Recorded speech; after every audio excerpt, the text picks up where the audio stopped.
My guest today is Jane Serra. Jane has more than 17 years of experience leading marketing teams across demand generation, branding, and product marketing. She's passionate about building high-performing, loyal, and collaborative marketing teams from the ground up. Right now, she's focused on building out her show and her community. Women in B2B Marketing is the name of her podcast, which I have been on. And she says, as a fun fact, she has been in a music video, which we need to hear more about, of course. And at one point, she said she had 13 cats. So let's find out about that. But today, we're going to dive into what does it mean to be a creator? How has content changed in the last few years? And since she's so passionate about podcasting, we're going to get into that a bit too, and why we need to get more women on mics and stages. So let's get into it. All right, Jane, welcome to my show. I'm so excited to have you here because I was on your show and I appreciate you taking the time. I know how busy you are. Yeah, thanks, Linda. I appreciate it. Thanks for having me. I'm excited to chat all things content and wherever it takes us. I know. And I wanted to ask you, what do you prefer, being a guest on a show or hosting your show? Do you have a preference? So, great question. I've been thinking a lot about this because I've started guesting more on shows. So I love hosting. That's just, it gives me life. It lights me up, and just meeting people, as I'm sure you feel too. Mm.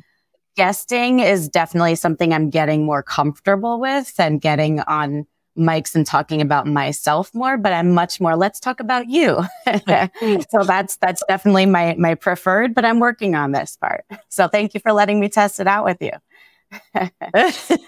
Yeah, because I'm sort of divided myself. I think I don't like spontaneous questions a lot of times I was asked some weird stuff that I'm like, I don't know how to answer that. And then I get like, I know copywriting, but I don't know like what, the future music I'm going to listen to or something, which is what I was asked.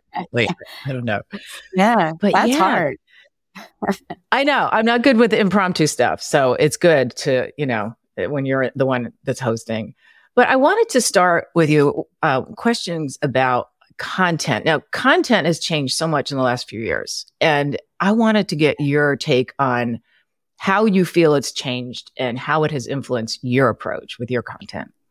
Yeah, it's so interesting because, I'll take this from two angles, because heading marketing, there's content for the brand, right? So we can talk about that. And then also there's the personal content and personal brand. So I'll go with the latter first. And recently I was brought into something called the Creator House, which is by Sweetfish Media. They produce a ton of shows and content for brand clients. And they're flying people down to Orlando for this Creator House. And it was an amazing experience. Everyone should check it out. It's just amazing what they create there. But when I was first asked to join, I was like, am I a creator? What is a create? Like, what do I create? And then I create my show, same as you. I mean, you're a creator in many ways, Linda, but so I create my show, and that is content. So in a way, I'm a creator, but it's a weird thing to grapple with yourself. Think of yourself that way. So creating, and I feel like content has become synonymous with this creator world lately, at least in the B2B space. So it's really interesting, and the personal side of things and with my show.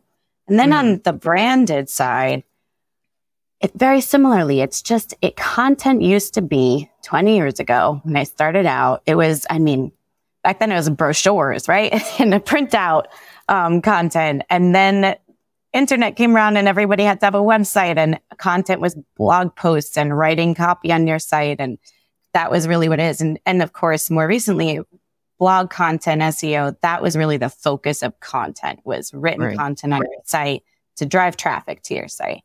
That was for 5-10 years solid what content was.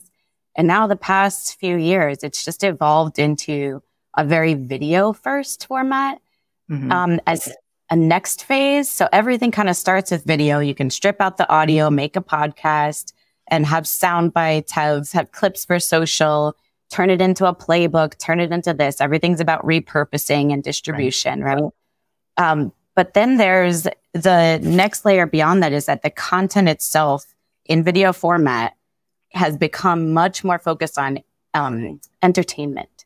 So even in the B2B space, it's following much more the B2C trend and just entertaining and realizing it's people that we're marketing to. So how can we attract them, get them to love our brand, this brand love and loyalty, because we entertain them and we bring them value and show them, like teach them the edutainment, right?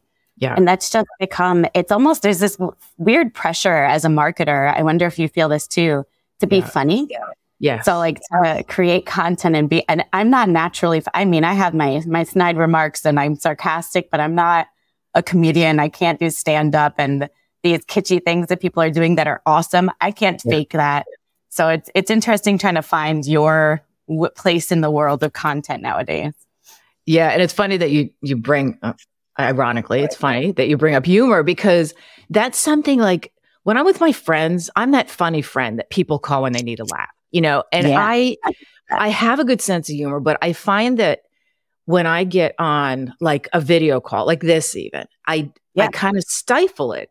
And it's like, why, is that something I should be doing? But will people think I'm silly? And you know what? And just to kind of segue into this whole thing about women being funny. Like I was talking to somebody, I forget who, there's a couple people that on my show talking about humor. And both of them, two I'm thinking about, said that it's more difficult for a woman because a lot of people, for one thing, women aren't funny. And there's a lot of really funny female comedians. That's great comedian. Yeah. Yeah. Kathleen Madigan, I'm thinking she's hilarious. But it's funny in that it's just different for men and women with the sense of humor. Men can be funny and women, it's like, why are you being so silly? It's interpreted differently. Do you feel like that too? It is because, you're right. When I think about it, I think of creators in my space, the ones who are like really blowing up. Most of them are men and they're doing like sketch comedy acts and doing just funny things. And they have just just something that they've associated with themselves and came up with. But they're all men that I can think of. This is very subjective and just what I'm thinking of right now. The women who have blown up in the creator space are doing more thoughtful content and less kitschy, I guess, like not as much humor to it. I never even thought about that, ironically, because I typically focus on the women's side of things. But the humor, that's interesting. I have not realized that. And you're right. Yeah. And it's even on, like, I'm on TikTok. I don't post anything, but I am a big fan of, like, I follow comedians, and there's a woman on there who's absolutely hilarious. She does these skits and I don't even know what she's selling, but like she does this one where your point of view is you are the person in the dentist chair. And so she's looking at you and she's putting on one goggle after another. You know how they'd always put on like one pair of glasses. And so she's putting on like 5 pairs of glasses, and she's, saying, she's using ridiculous things like to pry open your mouth. Like, okay, if you just open wide, and she'll take like, I don't know, a plunger or something and pretend to like put it near your face. It's so funny. It's not like millions of followers. And she's one of the few people, that she's not afraid to get out there and just really, and every one of her skits is about like a doctor and how ridiculous some of the things that they say, like, jumping down a screen. And she's really good. But I just find, even with, like you said, on LinkedIn, I try to be funny with carousels or with comments. But when it comes to providing information, I think I'm afraid of not being taken seriously if I don't hone down on my special. I think you just nailed it. That's probably, like, women always have to grapple with being taken seriously, right? So if we pull out the comedy card and do sketch comedy and physical comedy on LinkedIn, I wonder if it'll take us back a few years, is the fear we have. It probably wouldn't, because it's trending right now. But that's probably the mental block that we're not even aware of. And I wonder if it's something that people would consciously think, or like, it's almost something that'd be good for a poll on LinkedIn. But would somebody be aware of taking women less seriously if they're funny, or they just don't, they're not self-aware of conscious. I also wonder, I think it's in our own heads. I bet if we created content, if we were good at this, you should try it, Linda. I know I would not be good at sketch comedy, but if we created a show and put it out there, if it was genuinely good, I think people would like it, regardless of us being women. But we are less likely to put ourselves out there and create it because that's in our head. I really think that's a mental block you just nailed. But now I really want you to create a comedy show on LinkedIn. Can you do it? I feel like there's something here with all of the jargon and the copy that you see. Like you must have a log of all of these things that you can just turn into comedy gold. Yeah, it's pretty, I'm good at like observational comedy. Like I'm always thinking, because I'm always at the gym, and there's things I wanted to post even on LinkedIn. Like, why is there always some guy doing some weird martial arts in the corner of the gym? Every gym I go into, like there's some like nameless guy, and he's always doing something, and I don't know what he's doing. And there's always a guy named Bill who's like the friendly guy. I don't know why. It's like every gym, there's always that Bill. Yeah. And there's like things like that I observe. And how do I weave that into a B2B thing? You know, that's but you can relate it to, I bet there's there's a way to tie that to the different characters in B2B too. Because there's the bro marketer that's very bro. I just came from a bunch of events, so I have all these characters in my head that we encountered. But yeah, there's totally people that, the bro marketer would be the guy who drops the weights really loud and grunts at the gym every time. That would be him. And yells. Yeah. There is a guy, he's on Instagram, Joey Swole, I think is his handle. I follow him. You follow him? I think I do. I know the name. It's not obviously not his real name, but he is an advocate for people not filming at the gym, or not like he's really good. And so he sits in his car after his workout and he starts, talking about, or he'll comment on a video where someone was recording themselves working out. Somebody walked in front of the camera, and he actually showed one this morning I was watching where the guy that was recording himself actually put his hands on the guy that walked in front of the camera. And this guy, Joey's like, you never touch a person. Like, he's like, dude, get out of, you're in my camera. You're there to work out, Yeah. We can do an entire series on the gym characters alone. There's, just to tie this together, there's a guy at my gym in my building in Miami where he always records himself. He's on a video. I don't even know. He's not recording himself, actually. He's on a video call. Maybe it's a trainer, but he leaves his phone in the corner of the room and he's barely in front of it himself. And so once I went to the machine where you're basically, your legs are wide open and you're closing them to, he had his camera facing that machine. And it was my turn to use the machine. I'm like, there's no way I'm going to let you have a video call and I'm opening and closing my legs facing this camera. So I put his phone down and I had to have a conversation with him. Like, that's not cool. Stop wow. These people, I don't know why you always have to, video. A lot of gyms now they're banning them. They're banning cameras. Yeah. Like at my gym, you can get on a call. That's so weird. Good. Yeah, that's not cool weird. At all. No. And then just, we're talking about podcasting too. So kind of awkwardly segueing into that topic because here's I was thinking, I had read recently, and actually it was a little while ago, so maybe it's an outdated statistic, that only 25% of podcast guests are women. And I could not find that stat recently. So I saw this like last year. And when I saw that statistic is when I looked through my own guest, my guest list. And it was true for me too. And I was like kind of embarrassed. I'm like, wow. But I think, do you find that too? I mean, your podcast, you feature women exclusively, right? Is that why you started doing that? Funny, it's 100% why, and I'll get into that. But funny enough, my podcast is called Women in B2B Marketing. Every day I get a man or a representative for a man asking to be on my show. Like, you obviously didn't even read the title of the show, but it's okay.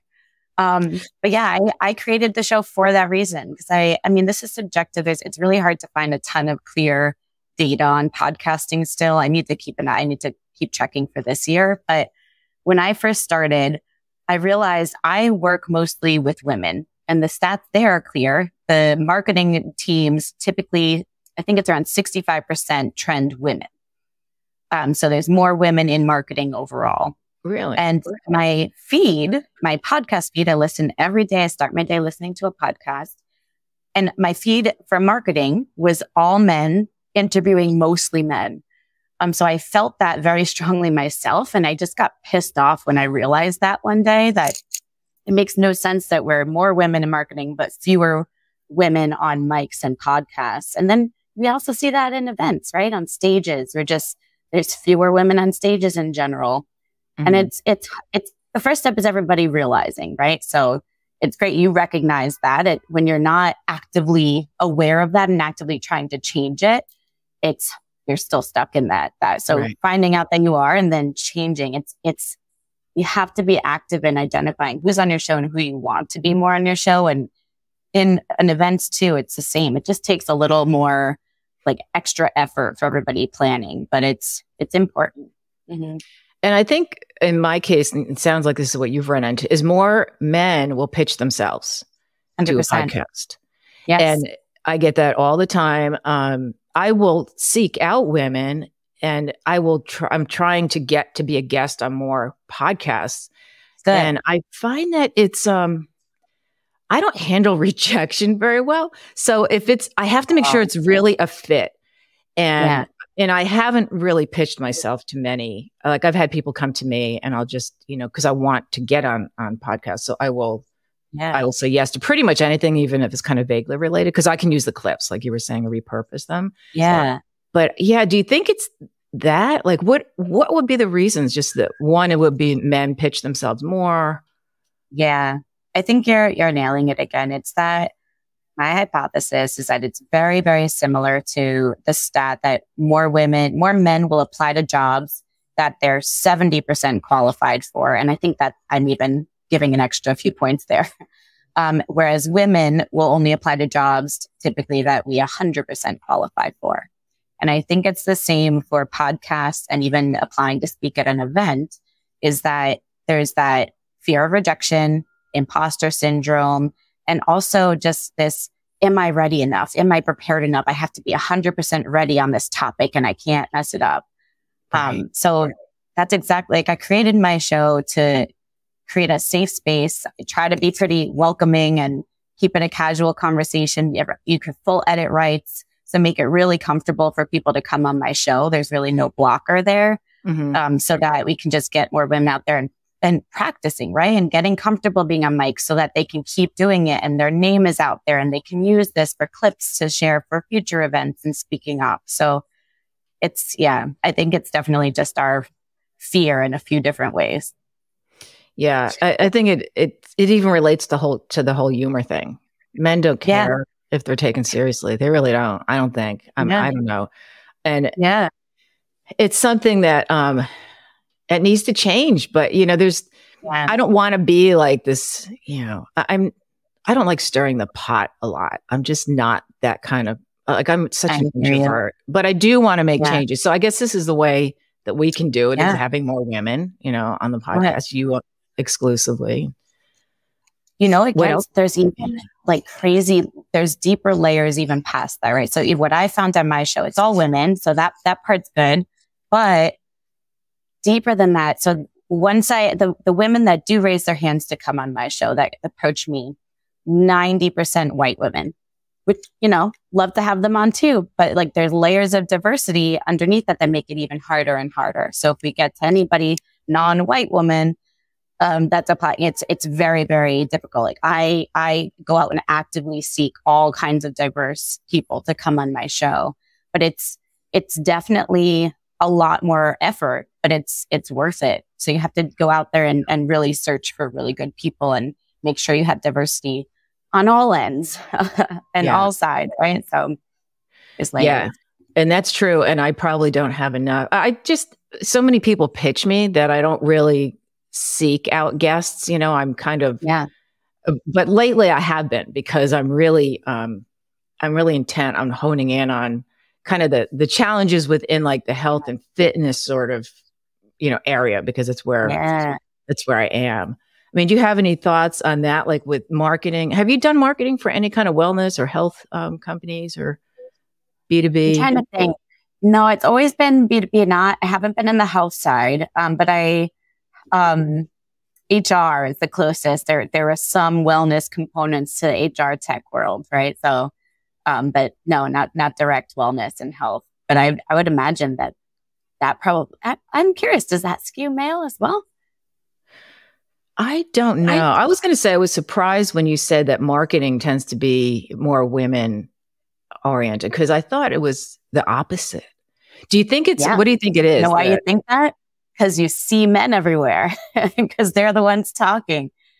It's, it's crazy. Yeah. I mean, what else can we do, as marketers to kind of balance all of this out with diversity? And so with podcasts, obviously, getting more guests on that are diverse backgrounds and what else is there? I think, there's so many layers to this, right? It's what brands can do and what we can do as owning shows is just put in more time and effort in finding it. It's a lot of work, but like finding more diverse guests to have on the show. And then it's also, I think there's a ripple effect there. But another thing, I was talking to somebody who put on an event recently. I won't name it, but I realized that it was all men. If you search my LinkedIn, I definitely commented in public about this, but it was all men on stage at this event. And I asked them, the woman who ran the show, one of the people who ran the show, I'm friends with. So I asked them, hey, can I help you get women speakers for this next time? And she told me she had a ton of women and like X%, like 60, 70% of the women backed out last minute. And I'm hearing that she's the second or third person that's told me that recently in the event world, that women tend to cancel last minute. And that goes into a whole nother bag of issues, right? Is that I think because we're the primary caregivers for parents, for our kids, for, so many people in our lives. So a lot comes on us that get in the way of these speaking engagements. So that's a whole nother battle that we can't solve, unfortunately. But we just have to I think what we have control over, because we can only control what we can control, is overcompensating and having more women scheduled. So if they back out, you're covered still. Yeah. Now this whole conversation is going to make me really look at all of things differently. Like I remember that post. I think I saw your comment because I thought, wow. Yeah, I was a speaker. What should I actually say in public and what should I keep to myself or in DMs? I know. I'm always doing that too. It's like, I'll say this on the post, but then I'm going to contact this person and, we'll have a chat. Exactly. But, because it's tough to come up against these sorts of things and not be, you don't want to be confrontational, but just make people aware, and that's really what would work. Exactly. Because these are great shows and these are great podcasts. Like the ones that gave me that aha moment of being pissed off, are still shows I listen to this day. Like Dave Gerhardt's show, amazing. Like Exit 5, love that show. There's a million. The B2B Growth Show, it was one man interviewing and now it's two men talking to each other, but I love them and I love the show. I still listen to them. So it's nothing against them. It's just, there's more seats at the table and we need to get more women there. Yeah. And so the same goes for speaking, it sounds like, because I'm not really in that world. Yeah. So you've seen that too. It's very parallel. Mm-hmm. And this comes up for me in mind here because everything content wise, a lot of it tends to start with events or with live content like this or live streaming and some kind of virtual or in-person event is the core of a lot of content that's being created, at least in the B2B marketing space right now. So it brings me to that, which actually, I know we don't need to go down this women rabbit hole, which I can talk about all day, but it ends up because that's the core of all content now. And we're saying that it skews male. Does that mean the core of all content is going to skew male now? Yeah. Even, copywriters, this I've noticed with copywriters, when you think about who are the, famous copywriters, the Eugene Schwartzes of the world and John Caples.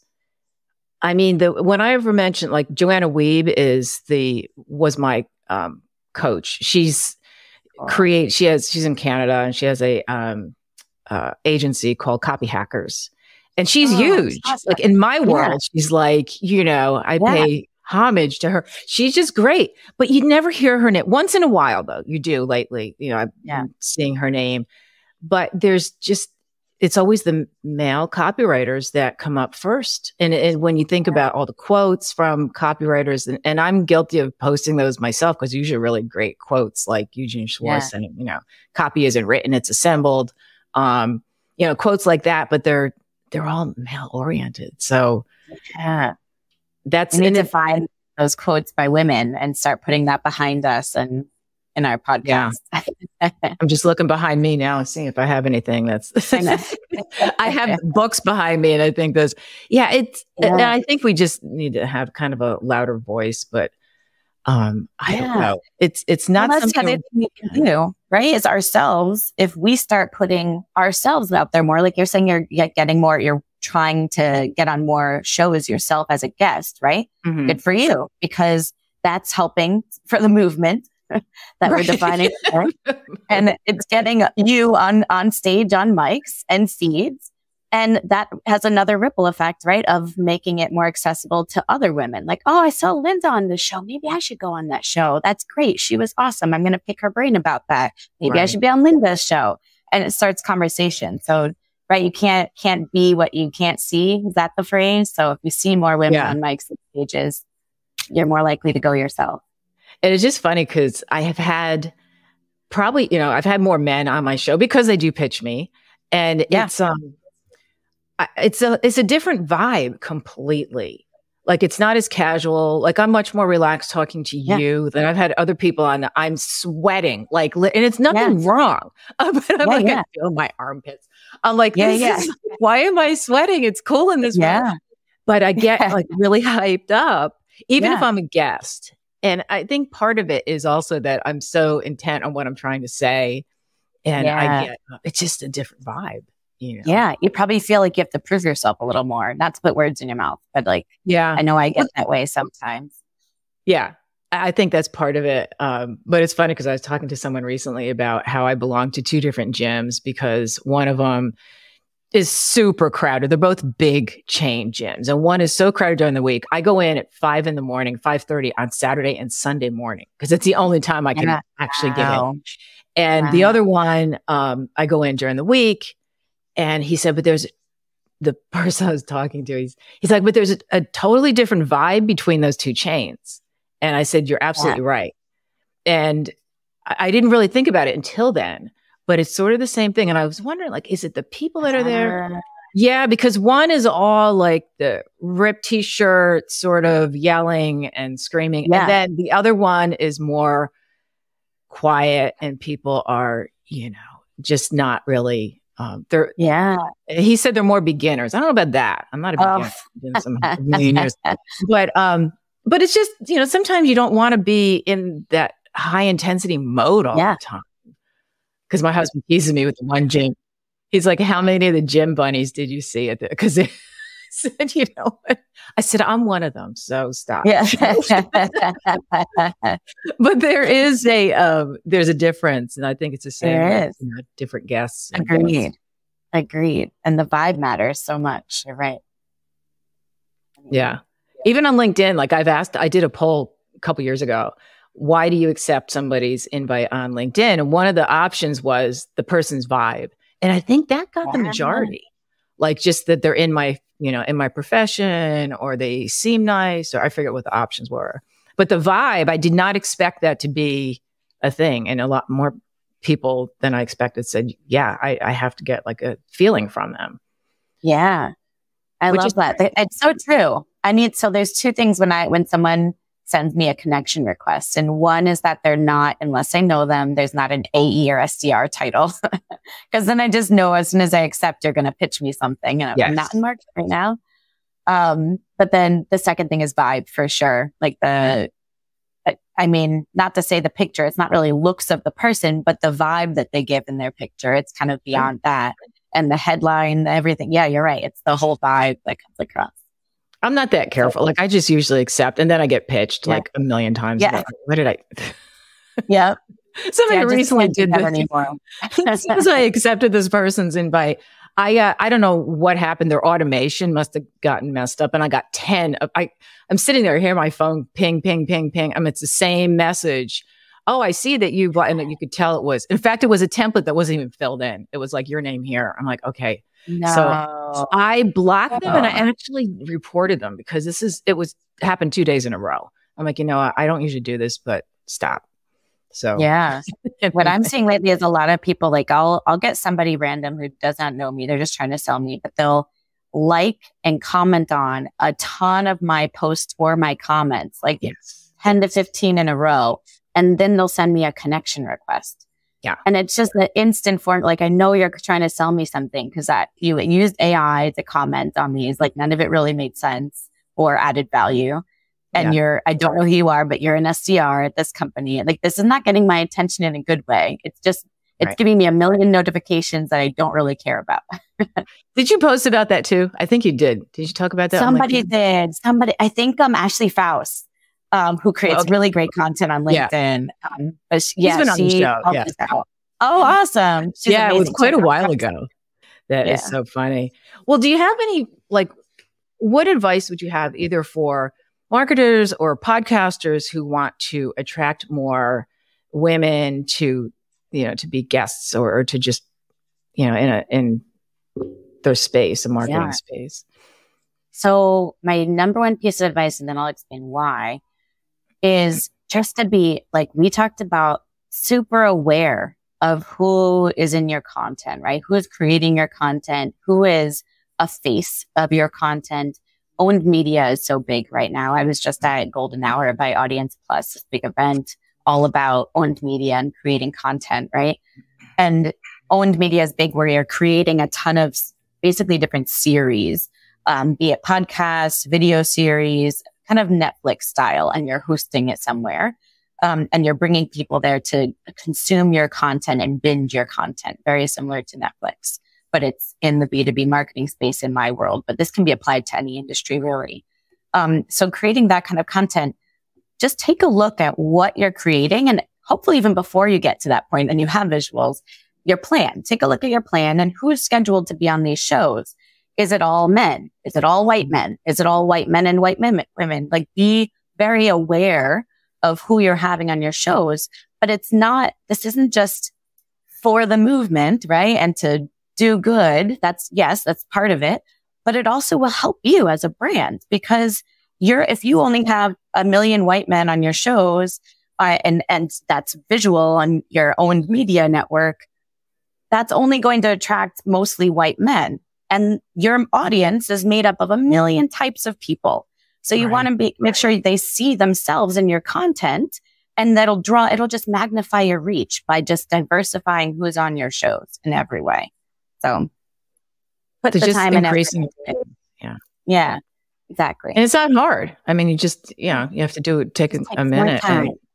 And it's more interesting too. Like, when I have different people on my show, it's interesting instead of hearing the same stuff. Not that everyone has the same opinion, but there's definitely more interest in when you have diverse people on. So true. You get so many new perspectives and experiences and what they've seen and what their career path has looked like and their advice.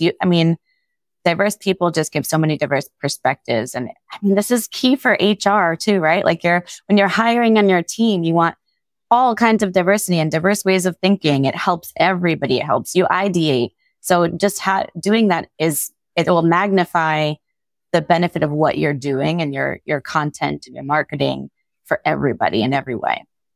Absolutely. That's great. And where can people find you? Obviously LinkedIn. Is there anywhere else that your podcast? LinkedIn. So LinkedIn, find me linkedin.com/Jane Serra. And then on, Women in B2B Marketing, which you can find on LinkedIn. You can find on my website directly, Spotify, Apple, everywhere. So, and we'll put those links in the show notes. Well, thank you so much, Jane, for being here. This has been a lot of fun. Thank you, Linda. Likewise. Thanks for having me. Bye, everyone.